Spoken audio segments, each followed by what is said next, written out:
बिस्मिल्लाहिर्रहमानिर्रहीम। अस्सलाम वालेकुम। आज 11 मई है और दिन है हफ्ते का। ये हुकूमत चाहे अब जो पीडीएम की हुकूमत आई है या जो पिछली हुकूमत थी, बल्कि उससे भी पीछे चले जाएं, जब इमरान खान का दौर था तो इनका हर मामला उसकी बुनियाद झूठ पर होती है।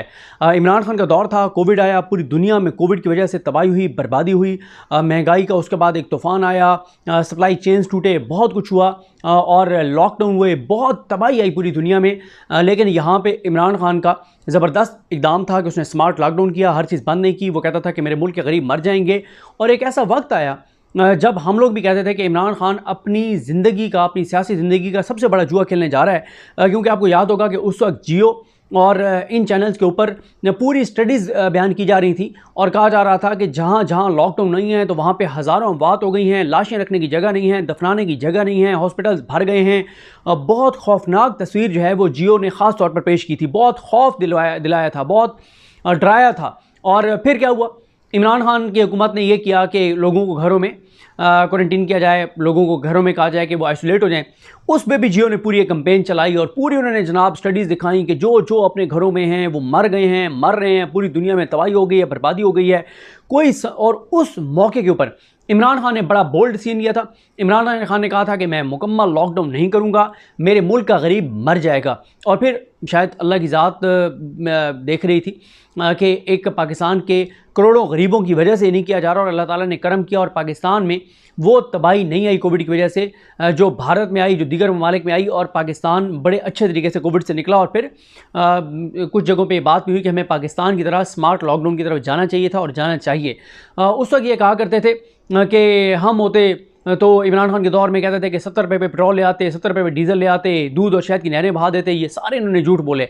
और एक वक्त ऐसा भी आया जब वाकई पाकिस्तान में ये माहौल बन गया कि लोग ये कहने लगे कि यार ये ठीक कह रहे हैं, ये बड़े तजर्बाकार हैं, ये ले आते 70 पे पेट्रोल, ये ले आते 70 पे डीजल। और ये जो पिछली अपनी मिसालें देते थे नून लीग वाले, 2013 में हमने ये कर दिया था, वो कर दिया था, उसकी वजह ये थी कि एक तो उस वक्त ऑयल प्राइसेस बहुत कम थी, दूसरा ये है कि उस वक्त ये क्या कर रहे थे कि बैरून मुल्क से अरबों डॉलर ले रहे थे कर्जा और यहाँ पे उसके ज़रिए डॉलर भी मार्केट में फ्लोट करके डॉलर उसका रेट भी नीचे रखा हुआ था और बहुत कुछ कर रखा हुआ था और कुछ ना था पाकिस्तान के पास कि कर्जे लिए जा रहे थे और ये सारी चीज़ें किए जा रहे थे। और उस वक्त के जो इंटरनेशनल फिगर्स थी उससे बहुत मुख्तलिफ थी इमरान खान के दौर में, लेकिन ये झूठ बोलते रहे। फिर क्या हुआ, इन्होंने इमरान खान की हुकूमत गिराई, ये आए और जो फिर इस मुल्क के अंदर तबाही और बर्बादी आई वो मुझे बताने की ज़रूरत नहीं है, पाकिस्तान का बच्चा जानता है। वो अगर मैं बताऊँगा फिगर्स तो वो टाइम का ज़िया होगा। फिर निगरान हुकूमत आई जो इन्हीं के तसलसल था, उसमें जो कुछ हुआ वो आपके सामने है। फिर ये आप दोबारा आए हैं और दोबारा ये जो है वही तबाही और बर्बादी का सिलसिला जहाँ से छोड़ के गए थे वहीं से इन्होंने तबाही और बर्बादी का सिलसिला शुरू किया है। लेकिन जिस तरह से मैंने अर्ज़ किया कि इनका हर मामला झूठ पर मबनी होता है, हर जगह इनकी गलत बयानी होती है। और अभी भी आप देख लें इनकी हर चीज़ इश्तिहारों में झूठ बोल रहे हैं। इनका सबसे बड़ा जो माइंडसेट है ना वो क्या है, ये 90s से नहीं निकल रहे। क्योंकि उस वक्त ये था टीवी चैनल्स थे नहीं, अखबारात होते थे, कालम निगार सारे ख़रीद लो, अखबारें सारी ख़रीद लो, अखबारों में सब अच्छा का रिपोर्ट करो। और इन्हें लगता है कि उससे लोग अखबार में पढ़ते थे सब ठीक है, तो किसी को लगता था यार शायद मेरे ही हालात ख़राब है, बाकी तो पूरे पाकिस्तान के हालात ठीक हैं क्योंकि अखबार में ये लिखा हुआ है। इनका अब भी वही तरीका वारदात है। अब भी ये क्या करते हैं, ये करते ही हैं कि ये अखबारात को इश्तिहारात करोड़ों अरबों रुपए के, टीवी चैनल्स को करोड़ों अरबों रुपए के इश्तिहारात, फिर टीवी चैनल्स कंट्रोल्ड भी हैं, 90% टीवी चैनल्स कंट्रोल्ड हैं। जो उनको कहा जाता है वही वो बयान करते हैं, जो उनको बोलने के लिए कहा जाता है वही वो बोलते हैं। ये सारी चीज़ें आपके सामने हैं और हर मामले में ये झूठ बोलते हैं। हालांकि इन्हें ये नहीं पता कि अब सोशल मीडिया का दौर है, हर चीज़ एक्सपोज हो जाती है, हर चीज़ का कच्चा चटा खुल के सामने आ जाता है। आज मैं आपके सामने गलत बयानी करूँ, 2 घंटों के अंदर अंदर वो सारी गलत बयानी मेरी एक्सपोज कर देगा सोशल मीडिया। इतना फास्ट टाइम जो है वो चल रहा है। अब इन्होंने एक और झूठ बोला। इन्होंने पहले तो ये बताया, पाकिस्तान में बहुत जगहों पे ये बात होती है कि जनाब इमरान खान को हम इसलिए नहीं आने दे रहे क्योंकि हमने पूरी दुनिया के साथ चलना है। और इमरान खान ने सऊदी अरब के साथ ताल्लुकात बहुत ख़राब कर लिए थे, कतर के साथ, कतर के भी तहफ़्फ़ुज़ात थे, यूएई के भी तहफ़्फ़ुज़ात थे, चाइना के भी तहफ़्फ़ुज़ात थे और अमेरिका तो फिर हमारा ये नून लीग वाले कहते हैं हमारा बाप है, हमारे बाप के भी एतराज़ात थे। तो दुनिया के साथ हमने चलना है, तो इमरान खान के होते हुए नहीं चल सकते और हमने चलना ही दुनिया के साथ है, इसलिए इमरान खान की कोई गुंजाइश नहीं। और अब भी यही चूरन बेचा गया जब 17 सीटर पार्टी, कैरी डब्बा पार्टी, हाई रूफ पार्टी, एक पूरी ये इनके सारी पार्टी को मिला लें तो एक जो है ये कोस्टर पार्टी जो है इसके अंदर आ जाएं, सारे कोस्टर के अंदर आ जाएं, सारे इनके MNAs MP जो ओरिजिनल ये जीते थे, इतनी सीटें इनको मिली थी। इनको अक़लियत को अक्सरियत में बदला गया, अक्सरियत को अक़लियत में बदला गया और जवाज़ ये बनाया गया कि दुनिया के साथ चलना है, दुनिया से काट के नहीं चल सकते, दुनिया के साथ चलना है। और फिर एक और झूठ बोला गया पाकिस्तान के कुछ लोगों के साथ, सारों के साथ नहीं, पब्लिकली ये झूठ नहीं बोला गया। ये झूठ ये बोला गया कुछ लोगों को बुला के कि जी मसला ये है कि हमारी बात हो गई है सऊदी अरब से, यूएई से, कतर से, चाइना से, कोई 150-200 अरब डॉलर आ रहा है पाकिस्तान में इन्वेस्टमेंट का, और वो एक ही सूरत में आएगा, और वो है अगर इमरान खान नहीं होगा तो। इमरान खान होगा तो इन दुनिया के मुल्कों ने कहा कि हम इन्वेस्ट नहीं करेंगे। लेकिन मसला ये है कि मार्च 2022 में इमरान खान पाकिस्तान की हुकूमत उसकी गिराई गई थी, उसको उतारा गया था इक़्तिदार से। जैसे उतरा वो भी कोई बताने की ज़रूरत नहीं है, टाइम का ज़िया होगा आपको बताना। मार्च 2022 से लेके आज यानी 11 मई 2024 तक इन्वेस्टमेंट, जो फॉरेन डायरेक्ट इन्वेस्टमेंट है, वो बहुत तेज़ी से नीचे गई है। 1 रुपए की बैरून मुल्क से कोई वो इन्वेस्टमेंट नहीं है जिसके झूठे दावे किए गए, बल्कि नुकसान हमें क्या हुआ कि ओवरसीज़ पाकिस्तानियों को हमने एतमाद ख़राब किया, ओवरसीज़ पाकिस्तानियों को हमने गालियाँ दी, ओवरसीज़ पाकिस्तानियों के गिर्द हमने घेरा तंग किया। कभी हमने उनको कहा कि तुम्हें पाकिस्तान में गिरफ्तार कर लेंगे, कभी उनके घर बंदे भेज दिए, कभी क्या किया, कभी उनको गालियाँ दी, कभी हमने उनको जाहिल कहा, कभी हमने उनको कहा कि इन्हें पता नहीं है, ये करते हैं वो करते हैं। अनवारुल्लाह काकड़ जैसे लोग टीवी पर बैठ के और अटैक कर रहे थे, गंद उछाल रहे थे ओवरसीज़ पाकिस्तानियों पर, जिनके रेमिटेंसेस से आज भी ये मुल्क चल रहा है। अल्लाह ना करे, अल्लाह ना करे, अल्लाह ना करे जिस दिन ओवरसीज़ पाकिस्तानियों के रेमिटेंसेस ज़ीरो हो गए उस दिन कोलैप्स है, उस दिन हम डिफ़ॉल्ट कर जाएंगे। तो बजाय इसके कि आप ओवरसीज़ पाकिस्तानियों का एतमाद बहाल करते, आपने उनके ऊपर इल्ज़ामात लगाए। उससे नुकसान ये हुआ कि 5 अरब डॉलर सालाना रेमिटेंसेस हमारे कम हो गए। 5 अरब डॉलर यानी तकरीबन 1400-1500 अरब रुपया जो है वो ओवरसीज़ पाकिस्तानी कम भेज रहे हैं। इन्वेस्टमेंट भी वो नहीं कर रहे, बल्कि यहाँ से अपनी प्रॉपर्टी सारी चीज़ें बेच के जो है वो बाहर भेज रहे हैं।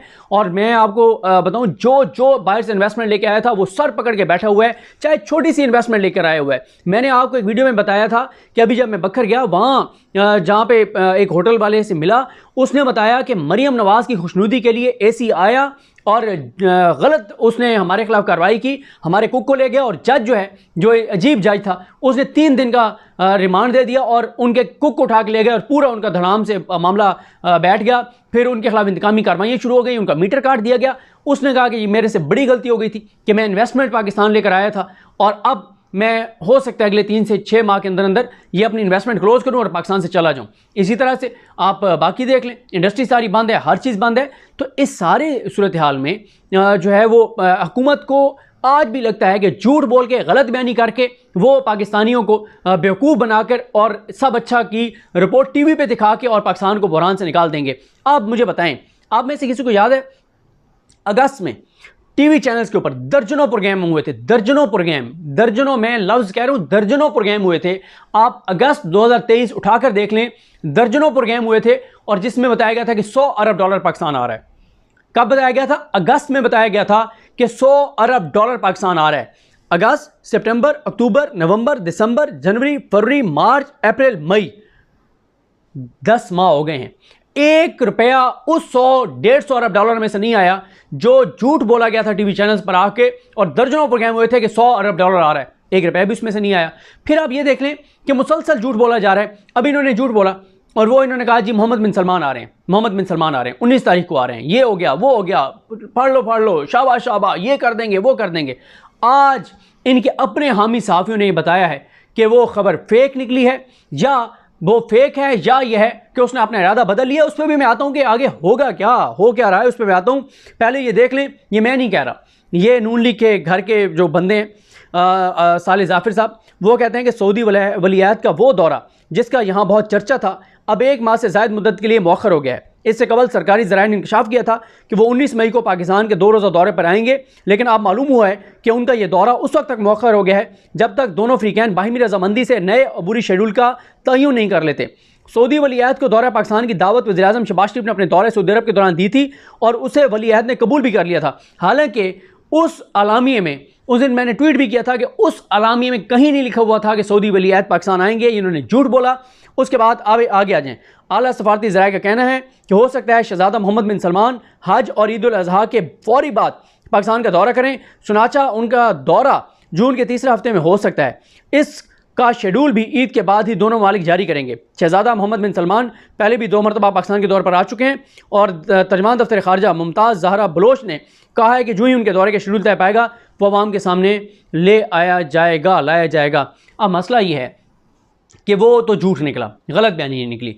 कोई मोहम्मद बिन सलमान पाकिस्तान जो है वो नहीं आ रहे, इन्वेस्टमेंट सऊदी अरब से अभी तक कोई नहीं आई। बल्कि मैं आपको ये भी बताऊं कि शाहिद खटक जो पीटीआई के एमएन हैं, उन्होंने कौमी असम्बली में एक सवाल डाला हुआ है कि मार्च 2022 से लेके और मार्च 2024 तक बैरून मुल्क से फॉरेन डायरेक्ट इन्वेस्टमेंट कितनी आई है, और ख़ासतौर पर ये स्पेशल इनिशिएटिव है इनका, हुकूमत जो कह रही है कि सऊदी अरब इन्वेस्ट कर रहा है, कितनी इन्वेस्टमेंट आई है। आज तक इन्होंने शाहिद खटक के उस जवाब का, सवाल का जवाब नहीं दिया। और वो मैंने बताया कि वो बयानी भी पिट गया कि इमरान खान के साथ चाइना, यूएई, कतर, सऊदी अरब नहीं चलना चाहते। अच्छा, वैसे सऊदी अरब के ये है, इमरान खान साहब ने एक समिट में जाना था, उस पर बड़ा सऊदी अरब ने रिएक्ट किया था। फिर इमरान खान ने एक 2 और इस्लामी ममालिक के साथ मिलकर एक टीवी चैनल ला रहे थे, उस पर सऊदी अरब ने रिएक्ट किया। फिर कुछ इमरान खान जो ज़ाहिर है, इमरान खान का एक जो पॉपुलैरिटी थी इस्लामोफोबिया के ऊपर, जिस तरह से उन्होंने यूएन में जाके खिताब किया, वो इस्लामोफोबिया पे जो बात कर रहे थे, नबी करीम सल्लल्लाहु अलैहि वसल्लम के हवाले से बात कर रहे थे, उनकी हुर्मत के हवाले से बात कर रहे थे, तो उनका कद काट मुस्लिम ममालिक में बहुत ऊपर चला गया। और ज़ाहिर है सऊदी अरब को ये बर्दाश्त नहीं हो सकता था।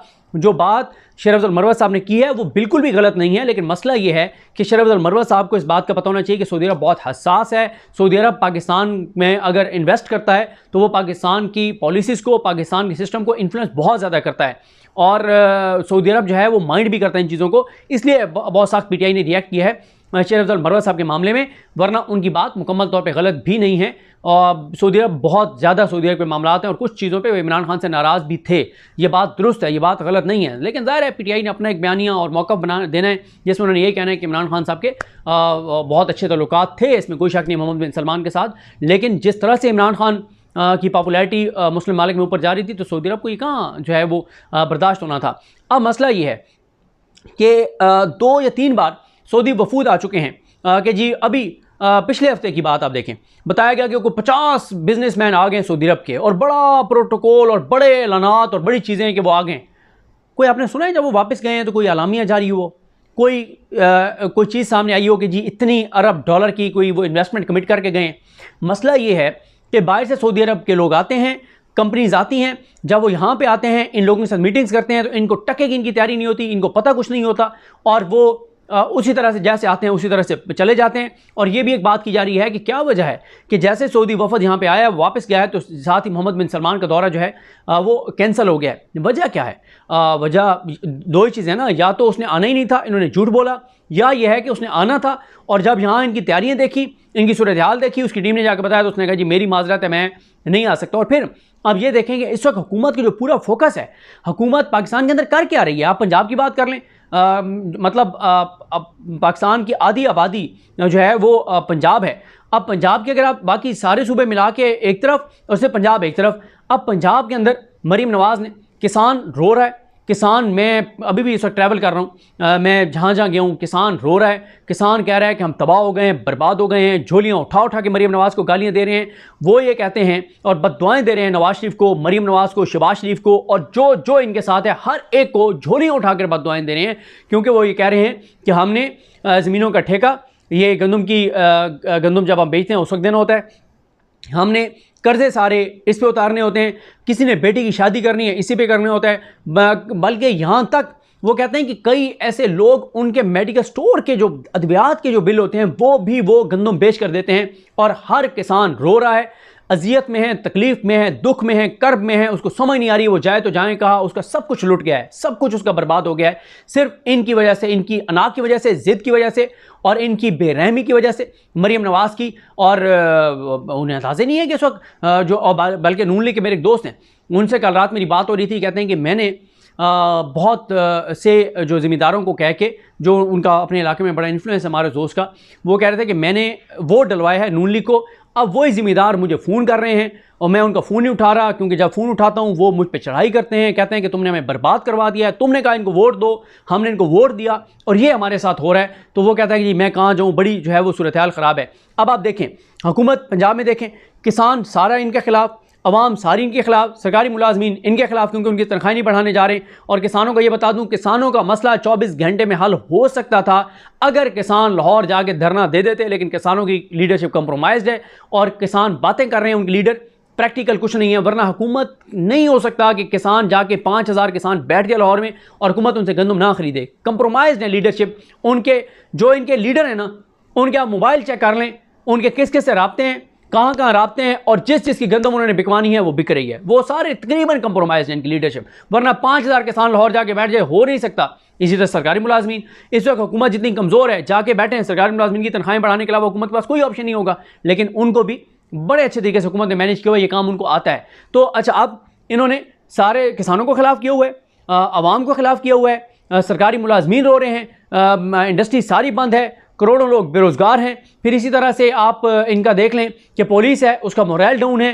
तो और हुकूमत इन्वेस्टमेंट कैसे आ सकती है जब हुकूमत का पूरा फोकस जुडिशरी को सेटल करने पर हो, जजेस के खिलाफ कंपेन करने पर हो, इमरान खान को गिराने पर हो, इमरान खान को तोड़ने पर हो, पीटीआई को तोड़ने पर हो, अवाम को गिराने पर हो, नए टैक्स लगाने पर इनका फोकस है, IMF की शायद मानने पर इनका फोकस है। कोई एक कोशिश इनकी नज़र नहीं आ रही जिसमें यह नज़र आ रहा हो कि यार हुकूमत सिंसियरिटी के साथ कुछ कर रही है। और फिर बात तो यह भी है, कौन सा मुल्क आके, कौन यहाँ आके इन्वेस्टमेंट करेगा जब उसको पता है कि पता नहीं शहबाज शरीफ 2 महीने हैं, 3 महीने हैं, 6 महीने हैं, ये हुकूमत चलेगी नहीं चलेगी।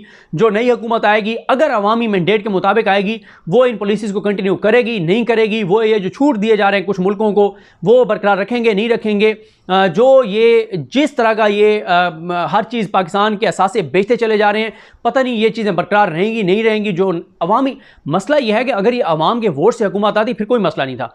मसला यह है कि अवाम के वोट से आए नहीं हैं।